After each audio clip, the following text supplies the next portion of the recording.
little health and a little wealth and a lot of love. Let's drop through your net worth.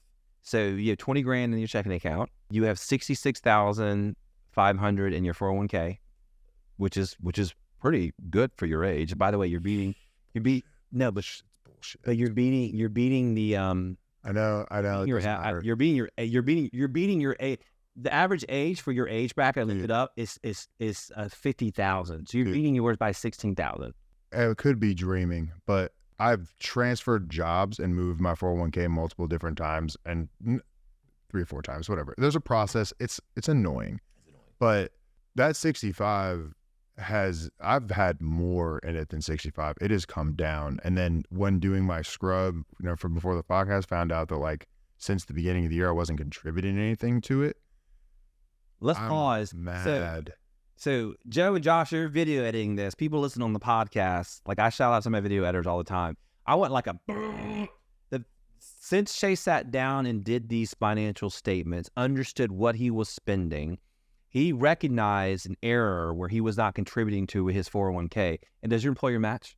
They do match. I know. Sorry, mother-in-law. I got to say a Yeah. No, I was, I think I texted you or I called you right away. I'm like, what the fuck? I was mad. I wanted to dig into that because the crazy thing about that is like, some employers mandate it, other employers don't. And mandated was. So when I say mandated, like maybe it's just my ignorance, but I assumed that once I sign up for the 401k and I'm like, here's a plan, and I picked that. And then I have a 6%, I want to do 6%, 8%, 9%. I went through all of that when they switched over to the 401k stuff. Barely I have to call in. I have to do it every year. Every year. I'm not saying that's every employer, but my employer, they don't make you. Yeah. But if you don't elect anything, they actually will not select anything for you. So that's actually pretty common. So, okay. Yeah. But still, that's okay. I'm upset. That's something. I'm upset. There's not many investments out there, Chase, that you get 100%. Like if you put $100 in, they'll put $100 in. There's not too many investments out there where you get that significant. So this is one of the most benefits. So you did leave money on the table on that. But the good thing is you're going to course correct that and do that. And that's going to impact your net worth. That's why it's so important, guys. Please, if you're listening, how important is it to sit down and do your net worth and do your expenses and to analyze that? Like I'm a little bit of a Nazi with that. I don't know if I can say that word. Because I do it every month. No, I do it every month. I'm like, we're spending this, we're spending that, we're spending this. Like we're way off budget, and poor Em, my wife, like we just had a whole come to Jesus conversation about spending because the Bigby household is spending a lot more money than we're making. And we've been doing that for several months and I had to put it down. Like we can't be doing that anymore. And we still haven't had that conversation. And I think a lot of couples out there, I know you guys know what I mean, but we can't be in a spending deficit. That's just not something that we can do. It's just we can't. We got to cut somewhere. Anyway, back to you, Chase. Your primary residence is about $335,000, which is around the average of America right now. $350,000 is the average household, which I did a whole episode on that. And then the automobile, your present value is $35,000, so that brings you up to about $369,000. Your total assets are $450,000. Nice. So let's go ahead and just do one of these. Clap. Yes. So $500,000 is what your total assets. Now let's look at your liabilities. Let's pause there. Does that shock you? No. Well, yeah. So it does. You said liabilities first. You tricked me. Like I was like, I have liabilities. Like no doubt. I'll get in those, and I really want to dig into those, and that's where the heart of the episode is going to be in your liabilities. So you owe wonderful 181 or 161. Tell me. I think it was 163. 163. Okay. Did I text it to you? I think you did, but I did. I'm updating your spreadsheet now. Okay. It's okay. It's okay. So 163. Your auto loan is $30,000. Your credit card debt. First of all, you have 3 credit cards. Mm-hmm. Okay. Your credit card one, you have $10,363.84. Yep. Okay. Second one, you have $7,984.45. Yep. And the third one, you have $2,974. And then you also have a HELOC, which we talked about your HELOC, right? And it's $50,000. Mm-hmm.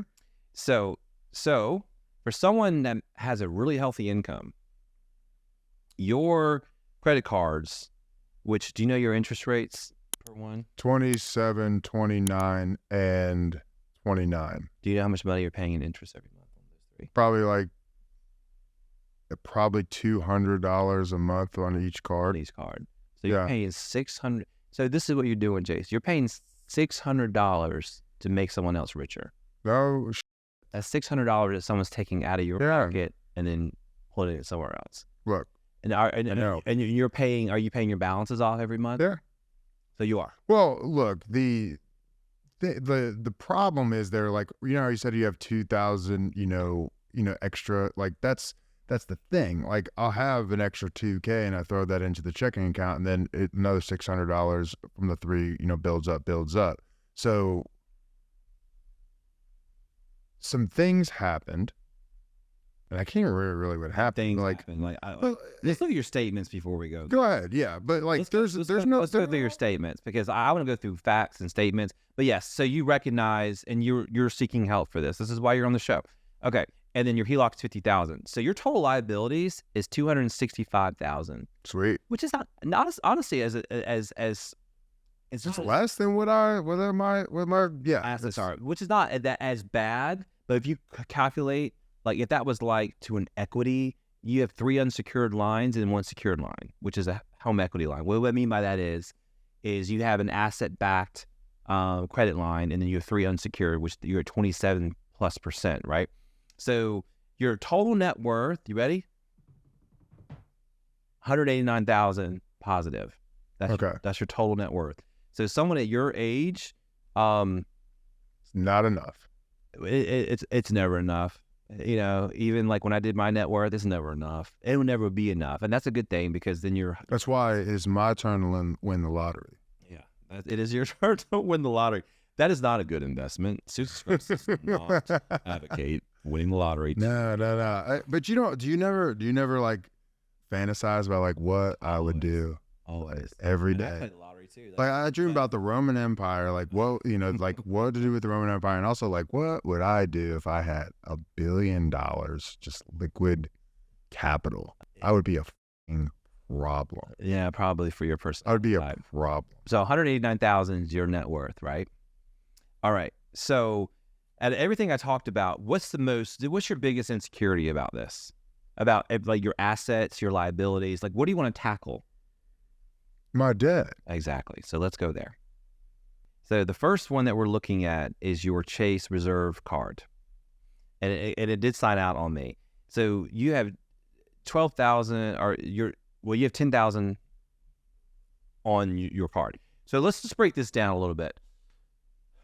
As I look at your statements, they're going up and up and up, right? So you had like 2,000, 3,000, now you're up to 10,000. So combined, your interest charge on this one card alone, you're paying them $250 to hold this balance every single month. Mm-hmm. For your American Express, you're paying them $170 every single month. Mm-hmm. And then for your city, you're paying them $115. So the city's way worse. City is way worse for the balance. So the reason I had the city card though is it was a balance transfer, and this is what pisses me off about that city card. I got the city card, 0% interest for 15 months. You could do a balance transfer, and I was like, this is great. I can put a balance transfer where I pay 0% interest and just kind of tackle it away, like chip off on the debt. Well, in the fine print of the card, it was like, oh, there's only a 3-month aspect with the balance transfer. So they told me up and down for 15 months you have 0%, for 12 months you have 0%. Like, oh, but this was just this is a thing. And so I had a credit limit which was like $4,000 or $5,000 on the credit card, and that's cool. Like I can just 2 or 3 months pay off that, and I'm paying 0% interest, just at least knocking off these credit card things.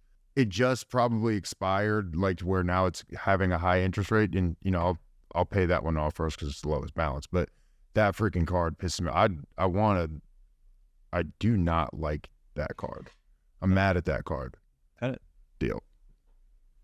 Cut it. I don't have my wallet on me. But this is worth it enough to pause the show. Let's go get it. Let's cut that son of a bitch. Let's do it on the show. Yeah. All right. So pause to All right, so we're the resuming. stupid fucking city card. Cut it up. Cut it Yeah. up, dude. Cut it up, bro. Ah! Now, I will give this, as I know about credit cards, I wanted that card to do well for me by being a balance transfer. Thought it was great. But I think it gave me one balance transfer, and by the time that balance transfer I was able to pay for it, I couldn't do another one. Right. This is how they get you, though. This is how they get you. This is something I'm looking right into the camera. So, guys, do not be sucked in by balance transfers. If you are responsible with credit and you don't have many credit cards, I know people who did balance transfer, have a balance transfer, have a balance transfer. However, there's sometimes a fee associated with the balance transfer. I'm not sure if there was a fee. There wasn't a fee associated with this, but they basically ended. And, you know, what I do know now is you have to look at more than just one. Basically, I didn't. And I was like, oh, this would end up working. Didn't matter because they said 12 months, 0%, or 24 months, 0%, whatever. I think it was 12 months. I got it. And then, you know, I had a card that like I didn't need anymore. And what ended up happening though is there was 0% APR for that. So like I would use purchases, and that's what this, you know, the last, you know, couple of these transfer ones were, or at least the $3,000 were purchases. I just made some purchases because I'm not paying any interest on it. And that expired. So I don't need that card anymore. I can even pay it off right now with the stuff that's left over on my checking account. Yeah. And we'll get into that. Like, what's the best strategy for you at the end? With a little help and a little wealth and a lot of love, that's the life that we live. Suits and scrubs.